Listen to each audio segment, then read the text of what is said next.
we're finally here. We finally have this thing built. Podcast studio. Yeah, we were waiting for you. That was the Everbowl headquarters. Thing. Yeah, got just a couple things want to talk about really quickly. Number one, why are you in Noblesville over the last couple of days? So we had the grand opening for our Noblesville Picklr location, which is a massive indoor pickleball facility, which you saw last night. 62,000 square feet, 19 pickleball courts. Got a beautiful mezzanine right in the middle with kind of 2 big meeting rooms, kind of a big loft area where you can view the entire facility. A massive championship court that I think is really going to be a feature location to all of our members. We're a membership-based franchise model. So we are the franchisee along with a few partners in helping to bring that facility to Noblesville. So now we sell memberships, and members have full access to our facility whenever they want. Obviously, pickleball has kind of taken the world by storm. There's been a huge shortage of pickleball courts. And so we felt like Noblesville was a great location to do that. Tons of pickleball players in this community, but not just here, but Westfield, Fishers, all the surrounding areas as well.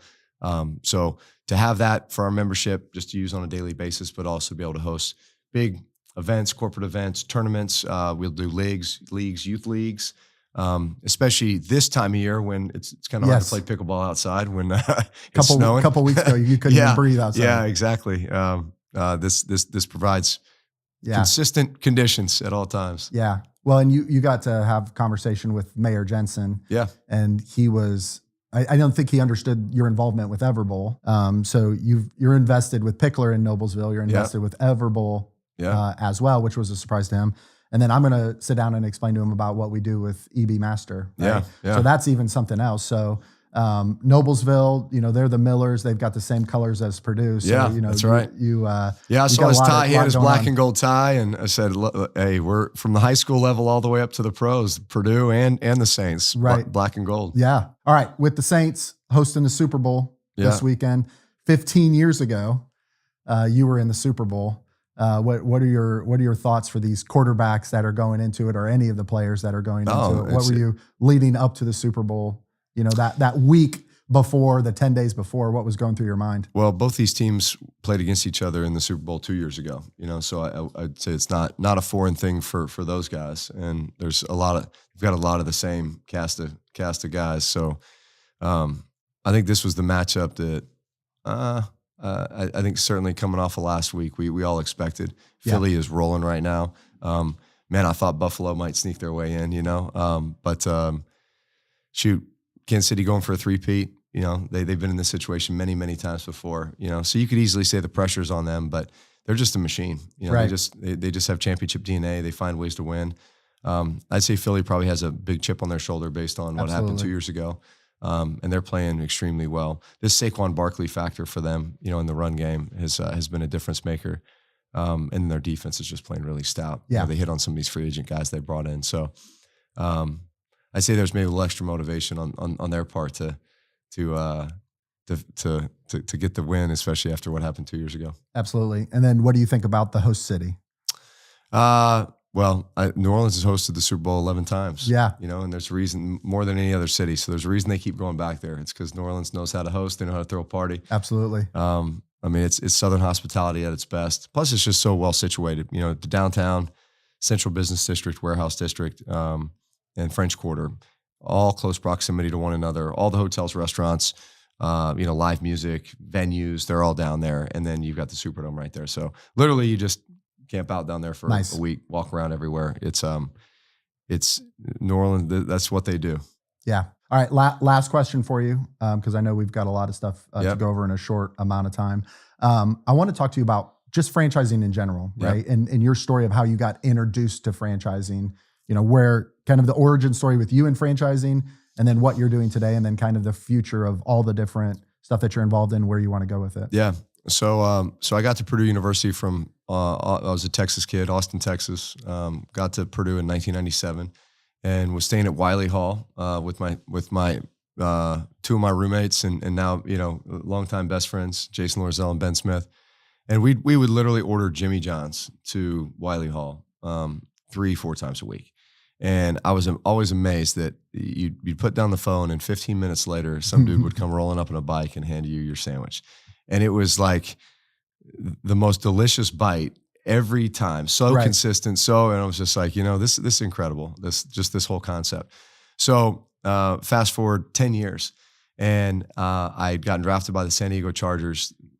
Go to San Diego, no Jimmy John's. Then I go to New Orleans Saints, no Jimmy John's. So the only time I could get Jimmy John's was when I came back to Purdue. And it was always like I had this craving that would build up. And, I'd show up for 3 days on Purdue's campus and eat Jimmy John's like 8 times. So finally I'm sitting there in the State Street location, which is one of the original locations for Jimmy John's at Purdue. And I'm taking a bite of a number 9, no cheese, add hot peppers back in 2011. And I said, all right, that's it. Like I have to figure out how to get Jimmy John's to New Orleans, which is where I was living and playing at the time. So I call up Carl Bergler, who was the VP of Ops, who with Jimmy John's corporate in Champaign. Carl had been a teammate of mine. He was a walk-on quarterback with Purdue. So we played together.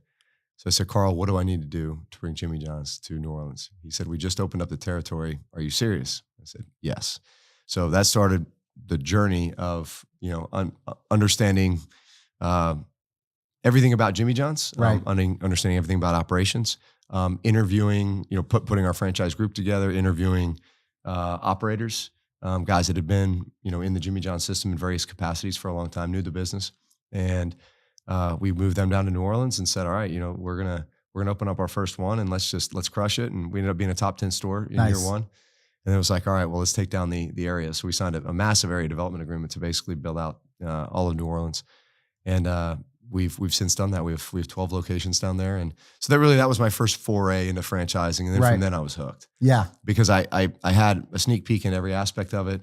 I went through training and Discovery Day and everything else at Jimmy John's corporate in Champaign.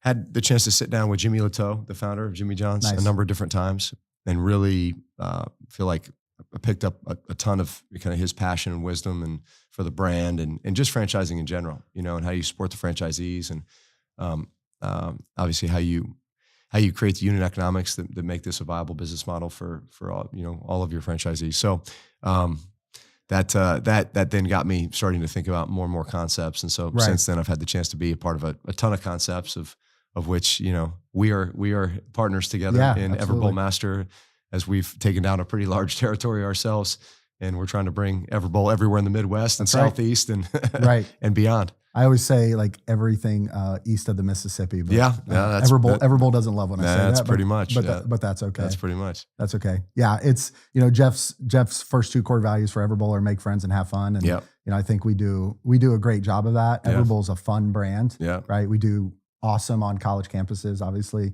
you own a store on Purdue's campus, and we have IU and Ball State, and growing kind of all over the place. So, well, look, it promotes a healthy and active lifestyle. Obviously, it's a great product. It's a premium product. I feel like we're always trying to be the best at what we can do, and I feel like we are the best acai bowl there is. Yeah, and the way you can customize it too, I think that's appealing to a lot of people. But it's a great snack. It's a great meal.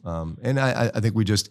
You step foot in an Everbowl, and I think love the build out, love the design, love the colors, love the way it makes you feel. Obviously, huge credit to Jeff Fenster, founder of Everbowl, absolutely, and what he's been able to do with WeBuild, which is the construction arm that really allows these stores to get open very quickly, very cost effectively, and efficiently.